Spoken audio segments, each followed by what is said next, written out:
Hello everyone, welcome to Anand Parmar classes. तो चलिए शुरू करते हैं आज का बेस्ट करंट अफेयर।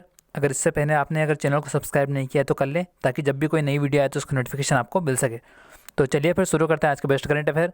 इससे पहले मैं आपको बता दूं कि जब भी आप मेरे करंट अफेयर की वीडियो देखते हैं तो आप मेरी जो राइटिंग स्किल है इस पर मत जाइएगा, क्योंकि यहाँ पे स्क्रीन पे तो लिखना सा थोड़ा प्रॉब्लम सी होती है लिखने में।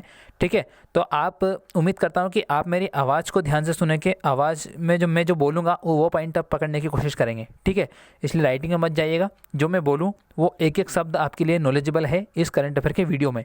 ठीक है, तो एक एक शब्द पे बिल्कुल गहन अध्ययन करके उस पर ध्यान दीजिएगा। ठीक है, तो चलिए शुरू करते हैं। पहला क्वेश्चन, हाल ही में BWF द्वारा, BWF क्या है? BWF होता है badminton world federation, badminton world federation द्वारा निम्न में से किस खिलाड़ी पर 5 साल का प्रतिबंध लगा दिया गया है? यानी कि 5 साल के लिए इस खिलाड़ी पर बैन लगा दिया गया है। किस वजह से बैन लगाया है? क्योंकि ये जो खिलाड़ी हैं ये जो अपने स्पोर्ट के खिलाफ है, अपने रूल्स एंड रेगुलेशन का पालन नहीं कर रहे थे, सट्टेबाजी वगैरह में फिक्सिंग कर रहे थे, तो इसलिए इन पर 5 वर्षों का बैन लगा दिया गया है। ये खिलाड़ी जो हैं वो रूस के हैं। तो रूस के खिलाड़ी अधिकतर डोपिंग के लिए भी जाने जाते हैं। तो रूस के ये खिलाड़ी हैं, इनका नाम है निकिता राखीमोव। निकिता राखीमोव ये पुरुष हैं, इनके नाम पे मत जाइएगा। ये नाम से ऐसा लग रहा है जैसे कि महिला खिलाड़ी होंगी, लेकिन ये पुरुष खिलाड़ी हैं। तो ये रूस के हैं और BWF द्वारा इन पे प्रतिबंध लगाया है, इसलिए ये तो साफ़ होता है कि ये बैडमिंटन के खिलाड़ी थे। ठीक है, तो इनका नाम याद रखिएगा, निकिता राखीमोवा। BWF के बारे में मैं अगर आपसे एक्स्ट्रा इन्फॉर्मेशन आपको दूं तो BWF का जो हेडक्वार्टर है वो है मलेशिया में, मलेशिया की राजधानी कुआलालंपुर में। अभी भी मलेशिया के प्रधानमंत्री भी चेंज हो गए हैं, पहले थे महातिर मोहम्मद, अब बन गए हैं मोइनुद्दीन यासीन। तो ये भी आप याद रखिएगा, मोइनुद्दीन यासीन। तो मलेशिया के कुआलालंपुर में BWF का हेडक्वार्टर है। बैडमिंटन वर्ल्ड फेडरेशन के जो अध्यक्ष हैं उनका नाम क्या है? इनके अध्यक्ष का नाम है पॉल एरिक।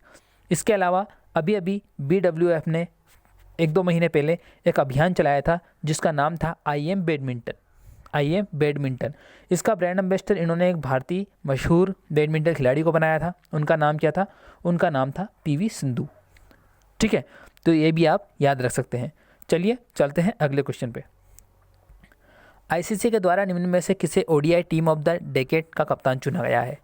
अब ICC ने अपने अवार्ड्स की जो घोषणा की है उसमें ODI player of the year और बहुत सारे अवार्ड है, जो अलग से मैं वीडियो बना दूंगा या फिर मैं डेली जो 1-2 दिन आगे वाले करंट अफेयर में उनको कवर कर दूंगा। ठीक है, वैसे वो चीज़ ऐसी है कि अब तक सबको मालूम पड़ गया होगा कि किसे ICC का प्लेयर ऑफ द ईयर मिला है। विराट कोहली को मिला है। ठीक है, और वनडे में विराट कोहली को मिला है और टेस्ट में स्टीव स्मिथ को मिला है, T20 में राशिद खान को मिला है।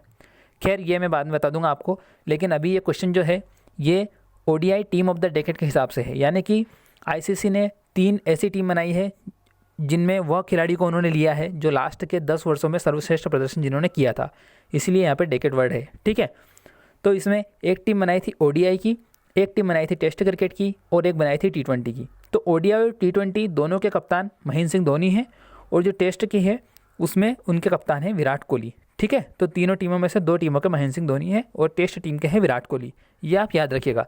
अभी ICC के एक नए अध्यक्ष भी बन गए हैं, ग्रेग बार्कल, जो कि न्यूजीलैंड से हैं। ठीक है, तो ये भी आप याद रख सकते हैं। NTPC में ये क्वेश्चन पूछा जा चुका है जो पेपर हुए हैं। ठीक है, तो चलिए फिर चलते हैं अगले क्वेश्चन पे। ICC का हेडक्वार्टर जो अभी में पता ही होगा आपको, UAE में है। ठीक है, हाल ही में नरेंद्र मोदी द्वारा कौन से नंबर की किसान रेल का उद्घाटन किया है? देखिए, किसान रेल, जो कि किसान रेल के ऊपर से आपसे 3 प्रकार के क्वेश्चन पूछे जा सकते हैं। या तो आपसे पहली किसान रेल पूछेगा, या आपसे पहली दक्षिण किसान रेल पूछेगा, या अभी प्रधानमंत्री द्वारा जो 100वीं किसान रेल है उसके बारे में पूछेगा। तो तीनों को एक एक करके बता देता हूँ। आप अगर सुन रहे होंगे तो वीडियो को पॉज करके नोट्स बनाते होंगे तो उसमें लिख लेना, मैं आपको बता रहा हूँ। जो पहली किसान रेल चली थी वो चली थी महाराष्ट्र के देवलाली से बिहार के दानपुर। ठीक है, मैं पूरा नहीं लिख पाऊँगा यहाँ पे, तो सिर्फ मैं आपको ये लिख रहा हूँ कि किस राज्य से किस राज्य तक।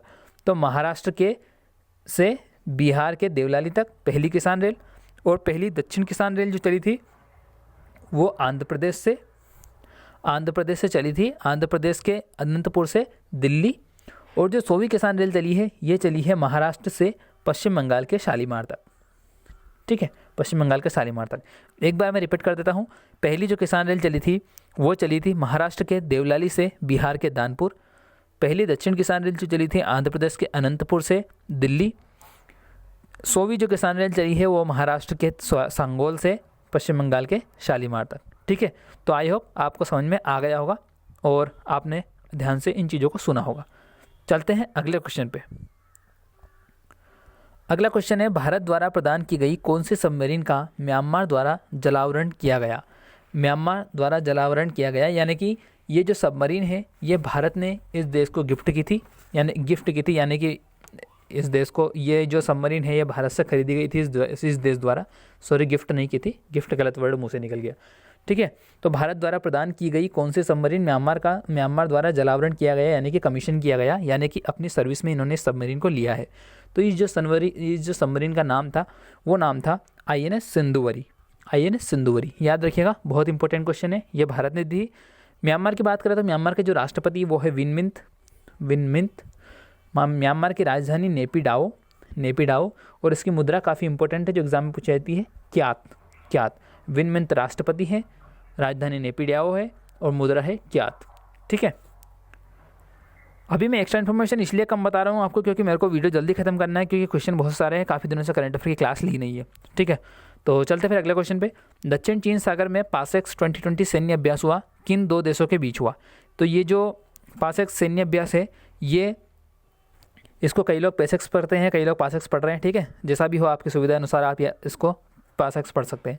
तो ये सैन्य अभ्यास हम कई देशों के साथ करते हैं।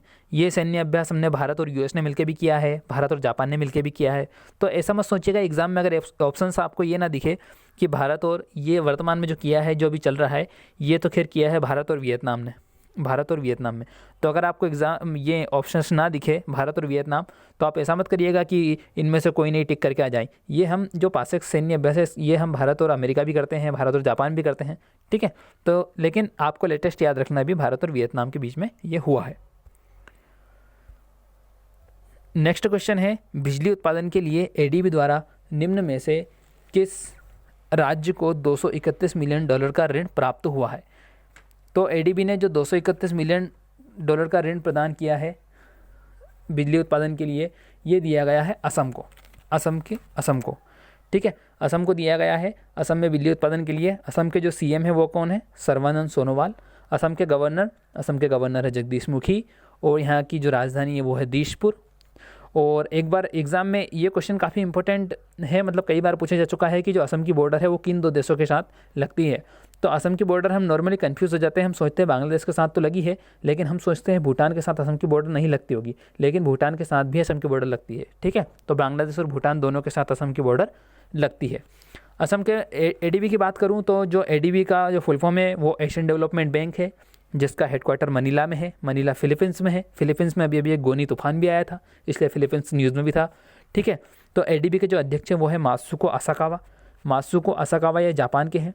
और ADB के अभी तक जितने भी गवर्नर हुए हैं सभी जापान के ही हैं, क्योंकि जापान का सबसे ज़्यादा इसमें स्टेक है, इसलिए इसके गवर्नर जापान के ही रहते हैं। तो एग्जाम में क्वेश्चन आए कि मात्सुको असाकावा ADB के अध्यक्ष किस देश के हैं, तो कन्फ्यूज़ मत होइएगा क्योंकि जापान के ही रहते हैं। ठीक है, और इसके उपाध्यक्ष आपके लिए काफ़ी इंपॉर्टेंट है। उपाध्यक्ष इंपॉर्टेंट इसलिए है क्योंकि उपाध्यक्ष जो है वो भारत से हैं, अशोक लवासा हमारे पहले चुनाव आयुक्त थे, लेकिन अब बन गए हैं ADB के उपाध्यक्ष। ठीक है, तो ये आप याद रख सकते हैं। और असम बहुत सारी चीज़ों के लिए न्यूज़ में था, अभी मैं आपको बता देता हूँ ताकि ये क्वेश्चन आपको NTPC के जो करंट अफेयर पूछे जा रहे हैं उनमें आपकी हेल्प कर दे। जैसे असम की एक बुक है discovery of heritage of Assam, ये किसने लिखी है, तो ये आपसे पूछ सकते हैं। तो ये लिखी है पद्मपानी बोरा ने। ठीक है, अभी असम ने अरुणोदय योजना भी चलाई है, अरुणोदय। ठीक है, अभी असम की तेजपुर लीची, असम की तेजपुर लीची है, उसको GI टैग मिला है। ध्यान रखिएगा, बिहार की जो मुजफ्फर लीची है वो तेजपुर लीची से ज़्यादा फेमस है, इसलिए आपने सुना होगा कि बिहार की मुजफ्फर लीची को भी GI टैग मिला है। ठीक है, तो तेजपुर की लीची और बिहार के मुजफ्फर लीची दोनों को GI टैग मिला है। ठीक है, तो आपसे कोई भी पूछा जा सकता है। अगला क्वेश्चन है, निम्न में से किसे नए उपचुनाव आयुक्त नियुक्त किया गया है। उपचुनाव आयुक्त इन तीनों से अलग है। मुख्य चुनाव आयुक्त, मुख्य निर्वाचन आयुक्त, निर्वाचन आयुक्त, निर्वाचन आयोग। आप जानते हैं हमारे संविधान में जो 324 आर्टिकल है उसमें बताया गया है कि भारत का एक मुख्य निर्वाचन आयुक्त होगा और 2 केवल निर्वाचन आयुक्त होंगे। तो मुख्य निर्वाचन आयुक्त हमारे इस समय है सुनील अरोरा, और जो निर्वाचन आयुक्त हैं 2 वो है सुशील चंद्रा और श्री राजीव कुमार।